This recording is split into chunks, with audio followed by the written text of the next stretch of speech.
Peshtabadin. Hi, my name is Barbara Mazur and I live in UK from 15 years. Originally, I am from Poland. So my name's Taha. I'm from West London. My parents from Pakistan. My name is Libby Rochester and I'm from the UK. My name is Nathan. I'm born and raised in London. My parents are from Uganda. When you hear the word Afghanistan, what comes to your mind? Only like negative things, like the Taliban. The first word I think of is just like Taliban. As bad as it sounds, it's just kind of like the one thing I kind of just see a lot, especially nowadays when it comes to Afghanistan. That's the first thing you think about. Right, well, okay, I'm gonna be honest. I basically don't watch TV from like 13 years. I don't watch news purposely because I don't want to be bombarded by negative, information. But obviously I'm aware that there is some situation going on, that is to say, and definitely the situation isn't good. I know that like in the news that it can sometimes have like a bad reputation, but I try to think of them as like normal people. I don't know much about it per se. It's more like a buzzword than an actual country with people, just because of how it's been portrayed to me through media. How do you think such narratives of Afghanistan can be changed? I think with more positive light and about things that they do more positively in the media, apart from like not the negatives, it will help quite a lot. The ways that people's perceptions change is through content. When I've got opportunity to connect with people from Afghanistan, for example, in UK, in London or elsewhere, I do that, because otherwise it is impossible for me to go and connect or like travel there. I think just exposure to the actual people and not through a proxy of governments or Western media where they might have an agenda. Just hearing the voices of the people. Do you know where Afghanistan is located? Roughly, but I don't have a really good idea. I'm not really good with geography. I know it's landlocked.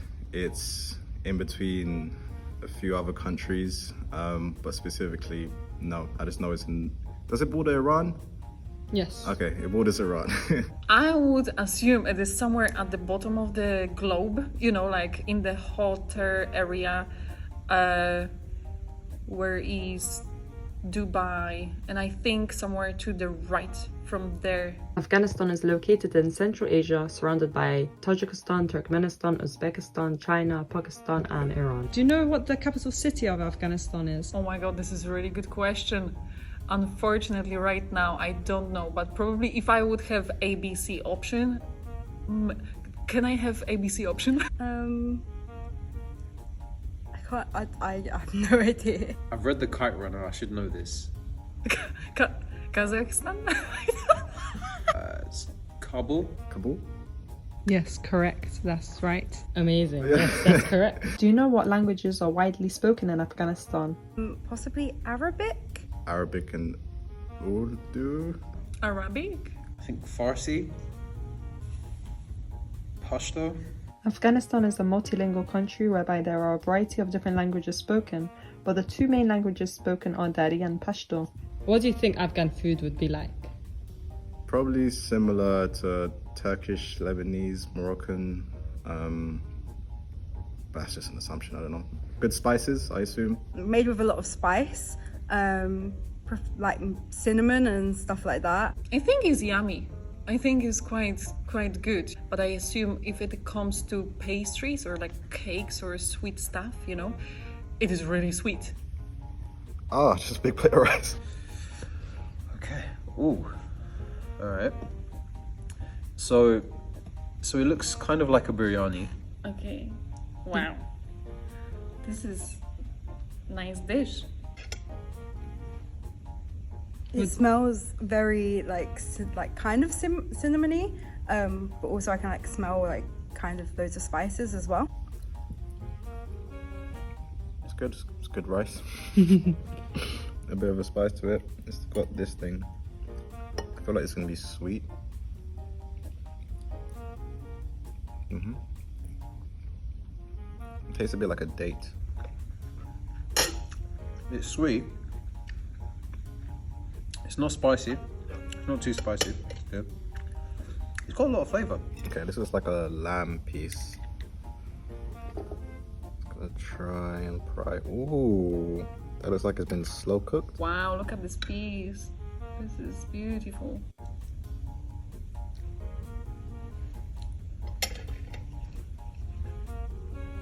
It tastes like really, really good. It is very like delicate, you know? It's not spicy actually. I was assuming that it could be spicy.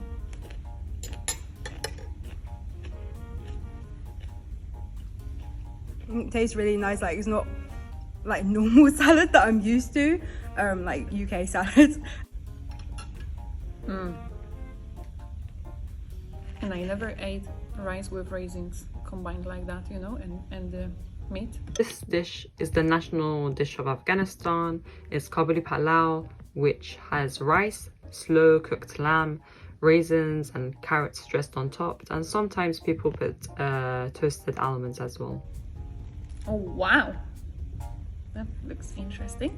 Ooh, It kind of looks like pasta, like a nicer type of pasta that I'm used to, but I'm not too sure. so some type of yogurt dumpling chickpea situation. All right. Ooh, this looks interesting. Okay, so we got. So it looks like we got some dal over here. I think there is like cream with garlic, and I forgot how you call this in English, but in Polish I think it is called soczewica. It is like a piece.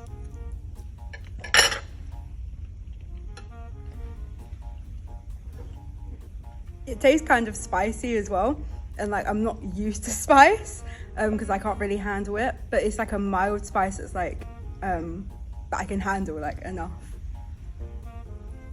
Oh, soft. I was not expecting that. All right, kind of looks like ravioli, but And take some lentils as well. yeah, lentils. Okay.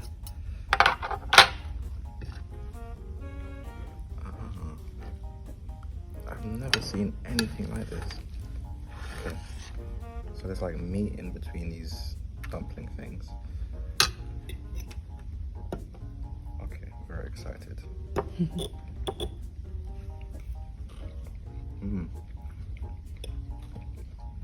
That's good. It's like a dumpling, minced beef thing.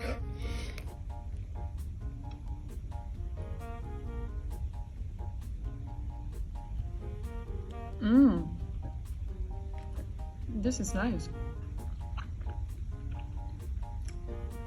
So yeah, so it reminds me of like dumplings, but also like samosas a little bit. But it's not as crispy and it's not as like oily, which is really nice actually. So my mum's gonna hate me for saying this, but I'd rather have this than samosa any day. I think after having this, like wow, it's amazing. So this is called mantu. It's an Afghan dumpling filled with mincemeat and onions inside.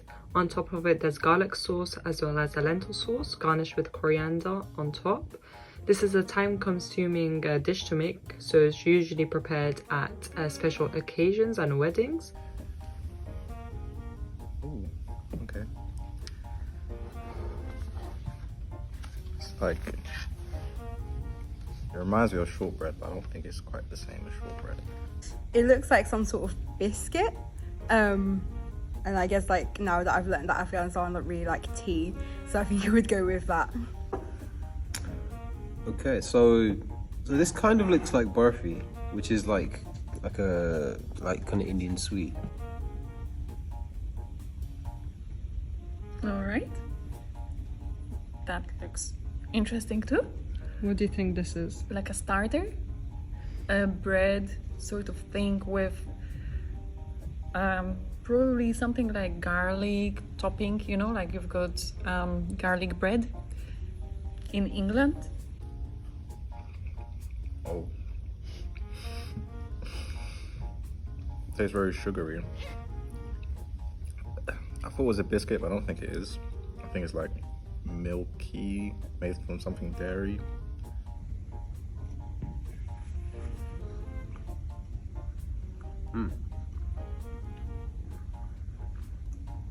It's really sweet, but that is nice. It's like creamy.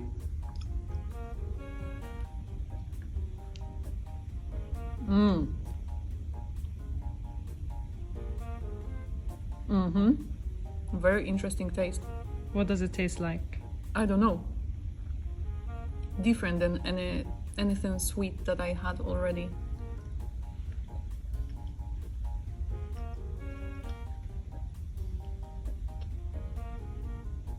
It tastes like there's saffron in there somewhere, but I'm also getting like a tiny bit of cinnamon as well, and it tastes like really nice, and it's not too dry or too hard. It tastes like really good.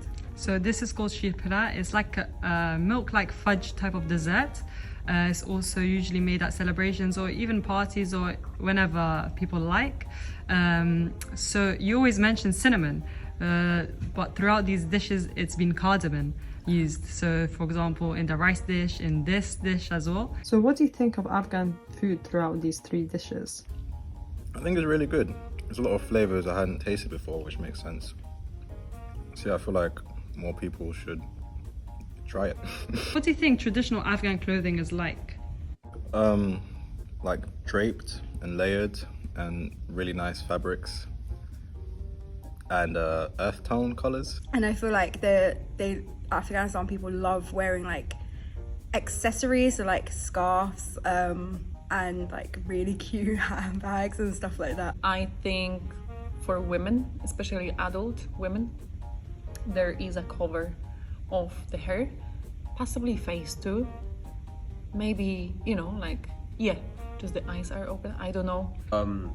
So I feel like a lot of women probably wear like the blue kind of like long like sheet, like the burqa.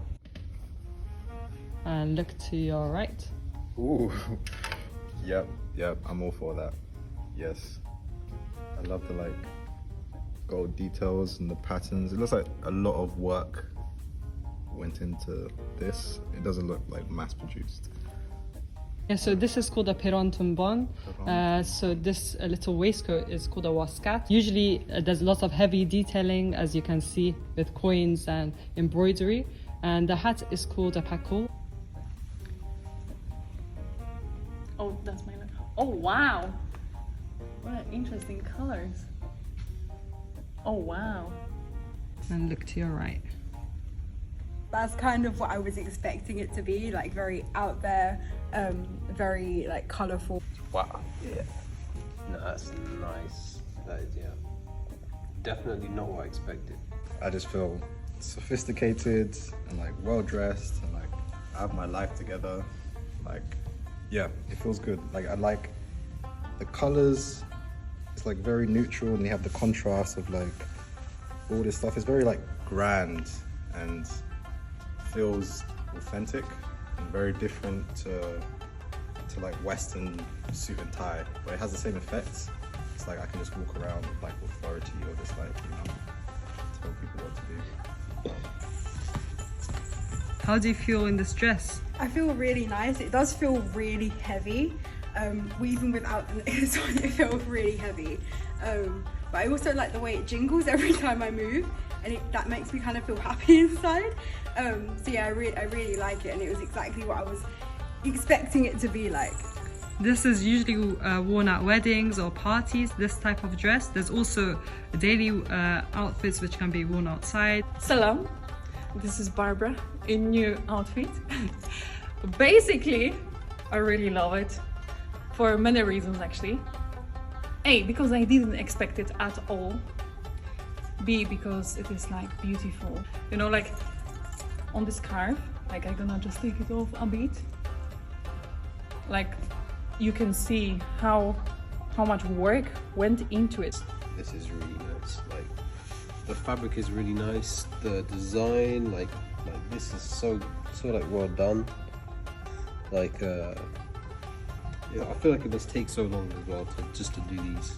Shoes, look at the shoes. Like they've got so many details, and they've got also like I think somebody just actually handmade them, you know, like it was sewing them, or I don't know how you... Yeah, usually these details on the Afghan dresses are hand embroidery, but of course recently there are different types of machine work as well, but usually traditionally it is hand woven by male and female, so all the details you see is done by hand, and the coin works.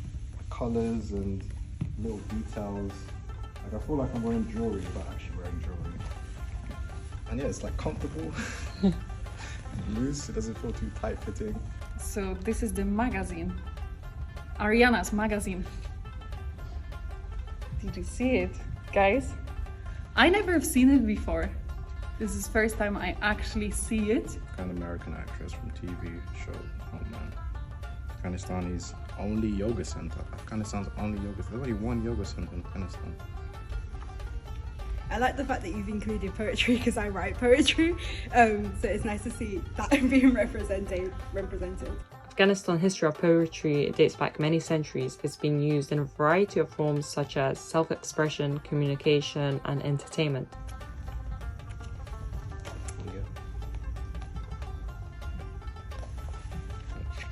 I feel like if you didn't know a lot about Afghanistan, if you were to read this, you would know quite a bit about Afghanistan. I feel like this is necessary to just help these people have their faces and voices heard.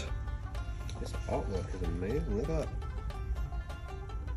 Oh my god, this is beautiful.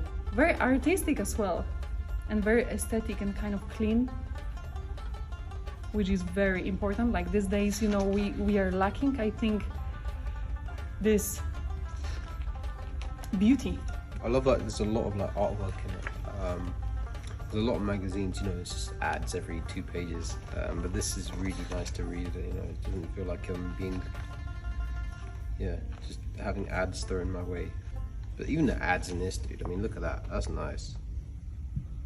Has your thoughts of Afghanistan changed since the beginning of today's video? I think so. I think I've learned more about it. I've learned the food, a bit about the culture, how it feels to embody, you know, an Afghanistani person. And yeah, I feel closer to the country than I did before. It feels more like a country than a concept, which it did before. Yeah, definitely. I mean, it just became more real to me, and just even, I never really knew exactly what food you are eating, guys, or like how exactly you even provide the food, how do you dish it, you know, how do you actually present it. So for me to see that was new.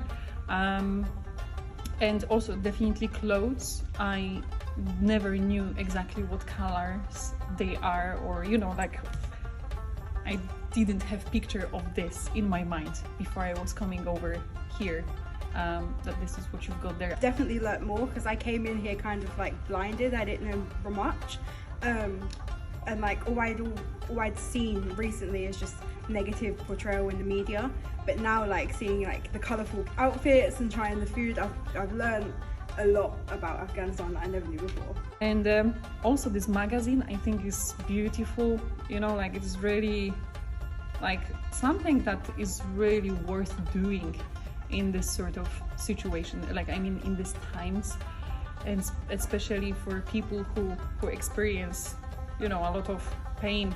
Let's be honest, you know. I think definitely kind of knowing more about what Afghanistan has to offer in terms of like the food, the culture, like the fashion. I mean, look at this. Like, honestly, this is massively changed like how I see Afghanistan as a country and also as a people and as a culture as well. Khudafis and Tashakkur. Khudafis